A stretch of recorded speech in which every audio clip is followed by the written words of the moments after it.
நல்ல தகப்பனே, இந்த நாளுகளில் அப்பா நாங்கள் ஒன்று சேர்ந்து கூகுள் மீட்டாய் தேவனே உம்மை துதிக்க, உம்முடைய வார்த்தைகளை கேட்க நீர் எங்களுக்கு கிருபை செய்திருக்கிறதுக்காக ஸ்தோத்திரம். ஆண்டவரே, இந்த நாளுகளில் அப்பா உம்முடைய வார்த்தைகள் எங்களுக்கு நல்ல அதேமே விடுதல் உண்டாகுது வார்த்தைகளாய் இருக்க நீர் கிருபை செய்ததுக்காக ஸ்தோத்திரம். ஆவிக்குரிய வாழ்க்கையில் ஒரு வெற்றி உண்டாகும், ஆவிக்குரிய வாழ்க்கையில் பலம் உண்டாக நீர் எங்களுக்கு கிருபை செய்ததுக்காக ஸ்தோத்திரம். இன்றைக்கு அப்பா யாரெல்லாம் இந்த மீட்டிங்களுக்கு கடந்து வர வேண்டி இருக்குதோ எல்லா மக்களையும் நீர் கூட்டி வருத்ததுக்காக ஸ்தோத்திரம். தேவனே, இந்த நாடுகளில் அப்பா எல்லா தடைகளையும் மாற்றி நீர் ஆசீர்வதிக்கிறதுக்காக ஸ்தோத்திரம். இன்னைக்கு கடந்து வந்திருக்கிற எல்லா மக்களையும் உம்முடைய கரத்தில் ஒப்பு கொடுக்கிறேன். நீர் கூட இருந்து இந்த மக்களை ஆசீர்வதித்து வழி நடத்துவதற்காக ஸ்தோத்திரம்.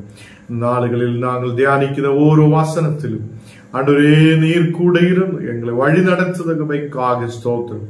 உம்முடைய பிரசன்னத்தால் நிரப் தேவனே, ஒவ்வொரு வசனங்களும் எங்கள் வாழ்க்கையில் வெற்றியை கொடுக்கிறதா இருக்கு, நல்ல வல்லமையை கொடுக்கிறதா இருக்க நீர் கிருபை செய். இயேசுவின் நாமத்தில் தன பிதாவே, ஆமேன் ஆமேன். இந்த நாளுகளில் கூகுள் மீட்டாய் ஒன்று சேர்ந்து கர்த்தரை துதிக்க, தேவனுடைய வார்த்தைகளை தியானிக்க தேவன் கிருபை செய்திருக்கிறார். கடந்து வந்திருக்கிற எல்லா மக்களையும் இயேசுவின் இனிமையுள்ள நாமத்தில் வாழ்த்துகிறேன், வரவேற்கிறேன். இந்த நாளுகளில் 1 கொரிந்தியர் 1 അതിന്റെ 24 വചനം വാസിக்கலாம். 1 കൊരിന്ത്യർ 1 അതിന്റെ 24 വചനം. யூதரானாலும் கிரேக்கரானாலும் எவர்கள் அழைக்கப்பட்டிருக்கிறார்களோ அவர்களுக்கு கிறிஸ்து தேவ பலனும் தேவ ஞானமுமாய் இருக்கிறார். இங்கே கிறிஸ்து தேவ பலனாய் இருக்கிறார் என்ற வார்த்தை நமக்கு இங்கே பார்க்க முடிகிறார். போன நாளுகளில் நாம் தேவனுடைய ஞானத்தை குறித்து அநேகம் விஷயங்களை நாம் தியானிச்சிருக்கிறார். இந்த நாளில் தேவனுடைய பலத்தை, தேவனுடைய வல்லமையை குறித்து நாம் இந்த நாளுகளில் தியானிக்க போகிறேன். கர்த்தர் ஓரோ நாளும் நம்மை பலத்தோடு விடுதலோடு நடத்துத நல்ல தேவனாய் இருக்குதா. அவர் இயேசு கிறிஸ்துவில் நாம் ஆயிருக்கும் போது நாம் தேவனுடைய ஞானத்தையும் தேவனுடைய வல்லமையையும் நாம் பெற்றுக்கொள்ளுத பிள்ளைகளாய், தேவனுடைய பலத்தை பெற்றுக்கொள்ளுத பிள்ளைகளாய் நாம் ஆயிருக்கிறார். இந்த நாளுகளில் யோவான் 2 അതിന്റെ 13 வசனம் வாசிக்கலாம். யூதருடைய பண்டிகை சமீபமாயிருந்தது. அப்பொழுது இயேசு எருசலேமுக்கு போய் அதுக்கு கீழே வாசி. தேவாலயத்திலே ஆடுகள் மாடுகள் ഒരു യോവാൻ 3 അതിന്റെ 13 വചനം. യോവാൻ 3 അതിന്റെ 13 വചനം. பரலோகத்தில் இருந்து இறங்கினவரும் பரலோகத்தில் இருக்கிறவருமான மனுஷகுமாரனே அல்லாமல் பரலோகத்துக்கு ஏறினவன் ஒருவனும் இல்லை. இந்த நாளுகளில் பரலோகத்தில் ஏறினவன் வேற யாருமே இல்லை என்று நாம் வசனத்தில் முன்னவே கேட்டிருக்கிறார். இந்த நாளுகளில் தேவனுடைய பலம் என்றால் இயேசு கிறிஸ்து அவர் தேவனுடைய பலத்தோடு ஆயிருக்கிறவர் என்றும் தேவ பலனாயிருக்கிறவர் என்றும் எதுக்கு நாம் சொல்லுகிறோம் என்றால், பரலோகத்தில் ஏறப்பட்டவரும் அங்கிருந்து இறங்கினவரும் அங்கே ஏறினவருமான அதை ஒரு பரிசுத்தராய் இருக்கிறவர் யார் என்றால் இயேசு கிறிஸ்து ஒருவர் தான். அவர் பரிசுத்தராய் இருக்கிறார். கர்த்தர் பிள்ளைகளே, இந்த நாளுகளில் நாம் வாசிச்சு நாம் கேட்ட அந்த 2 யோவான் 2 അതിന്റെ 13 വചനം 14 വചനം വാസിக்கலாம். பண்டிகை சமீபமாயிருந்தது. அப்பொழுது இயேசு எருசலேமுக்கு போய் தேவாலயத்திலே ஆடுகள் மாடுகள் புறாக்களாக இவர்களை விற்கிறவர்களையும் காசுக்காரர் உட்கார்ந்திருக்கிறதையும் கண்டு, அங்கே அநேகர் அந்த தேவாலயத்தில் காசுக்காக உட்கார்ந்துட்டு இருக்கிறார். அநேகர் ஆடு மாடு புறாக்கள் எல்லாவற்றையும் அங்கு விற்று கொண்டிருக்கிறார். அப்போ இங்கே நாம் பார்க்கும்போது அந்த தேவனுடைய ஆலயத்தில் விற்கிறதையும் வாங்குவதையும் இயேசு கிறிஸ்து பார்க்கிறார். அப்போ அந்த நாளுகள் யூதர்களுடைய பெசகா தினங்களாயிருக்கிற நேரம். அந்த இடத்தில் எருசலேமிலேக்கு இயேசு கடந்து செல்லும் போது அங்க தேவனுடைய ஆலயத்தில் பார்க்கிறது எல்லாமே காளையை வைக்கிறார், ஆடை வைக்கிறார், பிராவை வைக்கிறார். அந்த இடத்தில் எல்லாவற்றையும் விற்கிறதை நாம் பார்த்து அங்கே இயேசு பார்க்கிறார். கர்த்தர் பிள்ளைகளை, இந்த நாடுகளிலும் அநேக மக்கள் ஆலயத்தில் இன்னைக்கும் கடன் செல்லும் போது அநேக ஊழியக்கார ஆலயத்தை விற்கிறதும் வாங்குறதுமான இடங்களாகி மாற்றுவதை நாம் பார்க்கிறோம். அநேக தேவ ஆலயங்கள் இன்னைக்கு அநேக பொருள்கள் விற்கிறார், நிறைய மக்கள் கடந்து வருத இடம். அதனால அவங்க அங்கே ஒரு வியாபாரத்துக்கான ஒரு இடமாகி அதை மாற்றுவதை நாம் பார்க்கிறார். இந்த நாடுகளிலும் அப்படி இருக்கிறார். அந்த நாடுகள் இயேசு அந்த ஆலயத்தில் அதை பார்க்கும் போது அவர் ரொம்ப கோபப்படுகிறார். இதெல்லாம் இந்த ஆலயத்துக்குள்ள இப்படி நடக்க கூடாது என்று சொல்லி அவர் அதை அகற்றுவதை நாம் பார்க்கிறார். 15ஆம் வசனம் வாசிக்கலாம். கயிற்றினால் ஒரு சவுக்கை உண்டு பண்ணி அவர்கள் யாவரையும் ஆடு மாடுகளையும் தேவாலயத்துக்கு புறப்பே துரத்திவிட்டு காசுகாரனுடைய காசுகளை கொட்டி பலகைகளை கவிழ்த்து போட்டு அங்கே இயேசு அங்கே இருந்த ஆடுகளையும் எல்லாம் துரத்துகிறார். அங்கே காசெல்லாம் வைத்துட்டு இருக்குது, அவங்களுடைய அந்த காசுகளை எல்லாம் எடுத்து கொட்டுகிறார். அந்த பலகைகளை எல்லாம் மறைத்து போடுவதை நாம் பார்க்கிறோம். கர்த்தர் பிள்ளைகளே, அந்த நாடுகளிலும் ஆலயத்துக்குள்ள விற்கிறதும் வாங்குறதும் அதை நிறைய வியாபாரங்கள் நடக்குதும் நிறைய வியாபார இடமாய் அதை மாற்றுவதும் ஆன சூழ்நிலைகள் இருந்திருக்கிறார். இதை இயேசு அதை கண்டிக்கிறார். அதெல்லாம் சபைக்குள்ளே இருக்கக்கூடாது. அப்போ எப்படி சபைக்குள்ள என்ன இருக்கணும் என்றும் தேவனுடைய பலன் என்ன என்றும் அங்கே சொல்லப்படுகிறார். அப்போ தேவனுடைய பலம் என்றால் என்ன என்றும் தேவனுடைய அன்பு, தேவனுடைய அந்த வல்லமை என்றால் என்ன என்றும் அங்கே சொல்லப்படுகிறார். அப்போ விற்கிறவங்களையும் வாங்குறவங்களையும் அங்கே இருக்கிற ஆடுகளையும் மாடுகளையும் எல்லாம் துரத்தி விடுகிறார். துரத்தி விட்டு தேவாலயத்தில் விற்கிறவங்களையும் வாங்குறவங்களையும் அவங்களோட பணங்களை எல்லாம் எடுத்து கொட்டுகிறார். அப்ப கர்த்தர் பிள்ளைகளை, இந்த நாடுகளில் இயேசு அதிகாரபூர்வமாய் ஆலயத்துக்குள்ள இருந்த வியாபாரங்களை துரத்துகிறார். இந்த நாடுகளில் நம்முடைய ஆலயங்களுக்குள்ள வியாபாரங்கள் அல்ல நடக்க வேண்டது. நம்ம ஆலயங்களுக்குள்ள ஜெபமும் தேவனுடைய வசனத்தையும் தேவனுடைய விசுவாசத்தை பெருகுத மாதிரி உள்ள விஷயங்களை எடுத்து பேசுவதும் அதை ஆலயத்துக்குள்ள நடக்க வேண்டும். 16ஆம் வசனம் வாசிக்கலாம். இவைகளை விடத்தில் இருந்து எடுத்துக்கொண்டு போங்கள், என் பிதாவின் வீட்டை வியாபார வீடாக்காதிருங்கள் என்றார். அங்கே சொல்லுகிற என் பிதாவின் வீட்டை, அப்போ அந்த ஆலயத்தை இயேசு என் பிதாவினுடைய வீடு என்று சொல்லப்படுகிறார். அப்போ ஆலயம் என்று சொல்லும் போது பிதாவினுடைய வீடாய் இயேசு அதை பார்க்கிறார்.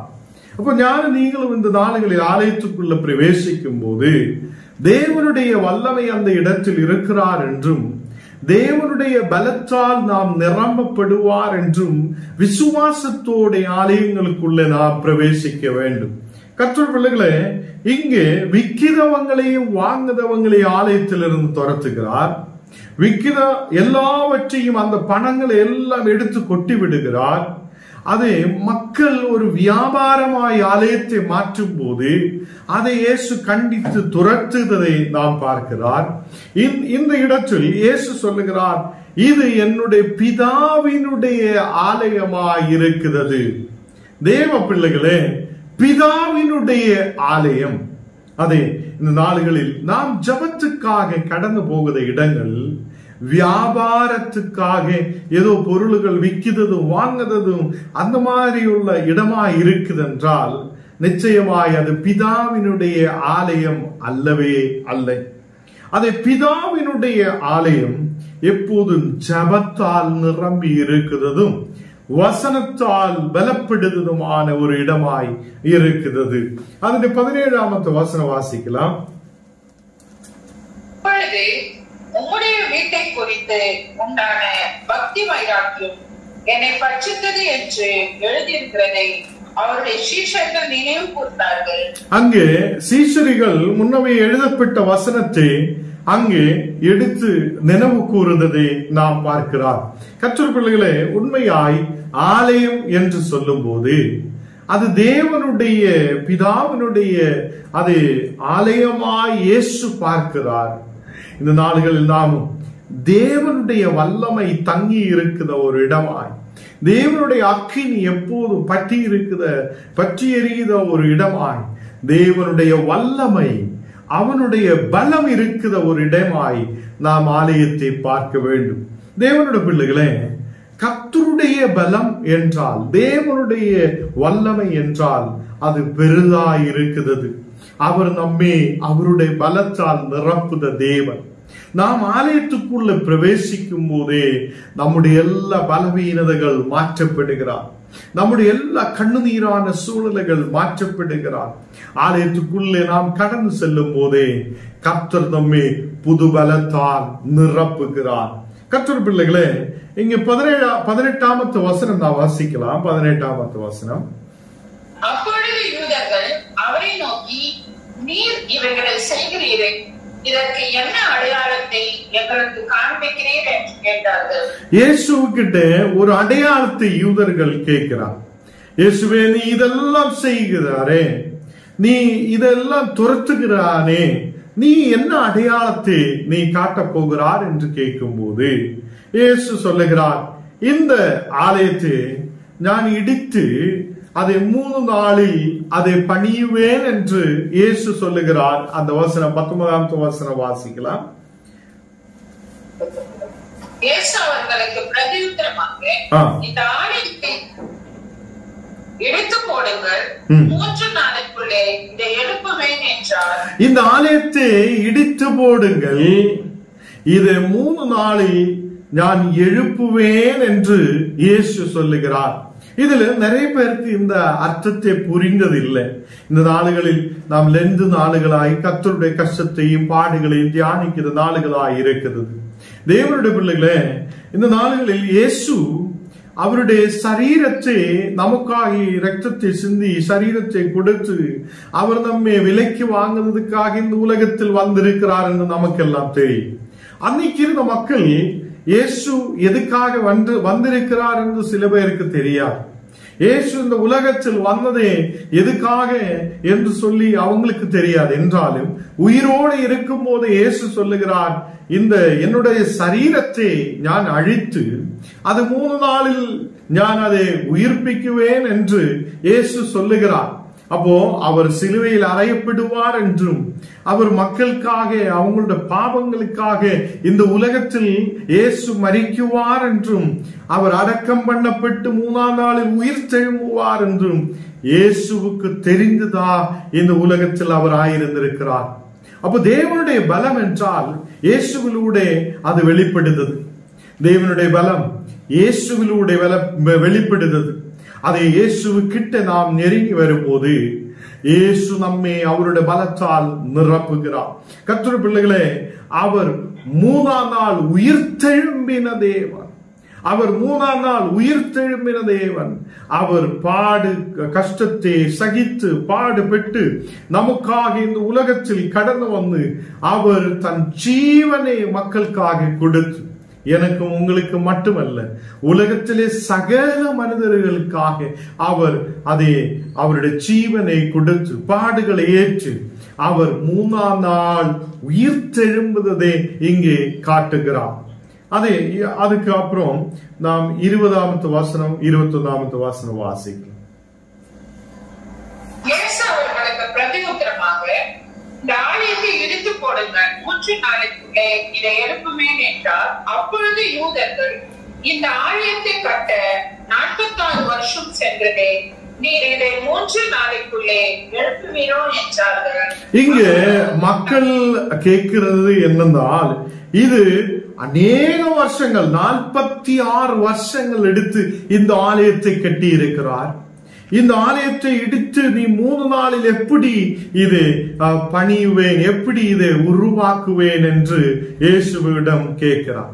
கர்த்தருடைய பிள்ளைகளே, அந்த யூதர்களுக்கு புரிந்ததில்லை இயேசு எதை குறித்து சொல்லுகிறார், இயேசு எதை குறித்து சொல்லுகிறார் என்று அவங்க புரியாமல் இந்த உலக பிரகாரமான இந்த ஆலயத்தை இடித்து போடுங்கள் என்று அவங்க நினைத்திருக்கிறார். அப்போ இந்த நாடுகளில் அநேக வசனங்கள் நமக்கும் புரியாமல் இருக்கிறார். அநேக வசனங்கள் நமக்கும் கவனிக்கிறதுக்கோ தியானிக்கிறதுக்கோ முடியாமல் இருக்கிறார். அதே இந்த நாடுகளில் பரிசுத்த ஆவி நமக்கு அதை வெளிப்படுத்துபவராய் நம்மோடு கூட இருக்கிறார். அதே அன்னைக்கு யூதர்கள் முன்னாடி இயேசு சொல்லுவது இந்த சரீரத்தை குறித்து, அவருடைய சரீரத்தை குறித்து அவர் சொல்லுன வார்த்தை யூதர்களுக்கு புரிந்ததில்லை. 21, 22 வாசிக்கலாம். அவரோ தம்முடைய சரீரமாகிய ஆலயத்தை குறித்து பேசினார்.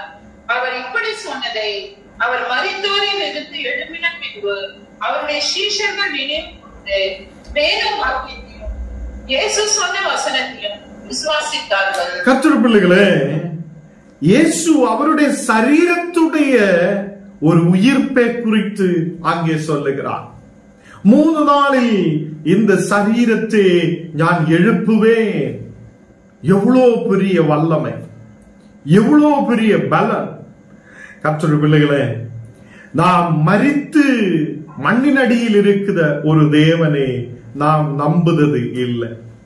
மரித்து அடக்கம் பண்ணப்பட்டு 3ஆம் நாள் உயிர் தெழும்பின தேவனை நாம் நம்பிக்கை வைக்கிறோம். கர்த்தருடைய பிள்ளைகளே, அவர் முன்னவே தன்னுடைய சரீரமாகிய ஆலயத்தை குறித்து சொல்லி இருக்கிறார்.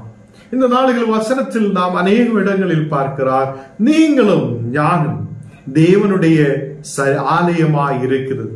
நம்முடைய சரீரங்களில் தேவனுடைய ஆலயமாய் இருக்கிறது. கர்த்தருடைய பிள்ளைகளே, இயேசுவும் அவருடைய சரீரத்தை அதை ஆலயமாய் அதை எடுத்து காட்டுகிறார். அப்போ இயேசு கிறிஸ்து அவர் இந்த உலகத்தில் வந்து அநேக மக்கள் முன்னாடி அவர் இறந்து போவதற்கு முன்னவே அவர் சொல்லுகிறார், நான் இந்த ஆலயமான சரீரத்தை அதை அநேகரால் அது அடிக்கப்படும், கஷ்டப்படும், முறிவேற்கப்படும், அநேக வலிகள் ஏற்றெடுக்கப்பட வேண்டி வரும். நான் இந்த உலகத்தில் இந்த சரீரத்திலிருந்து உயிரை விட்டுவிட வேண்டி வரும் என்றெல்லாம் இயேசு தெரிந்து அதை எடுத்து பேசுகிறார்.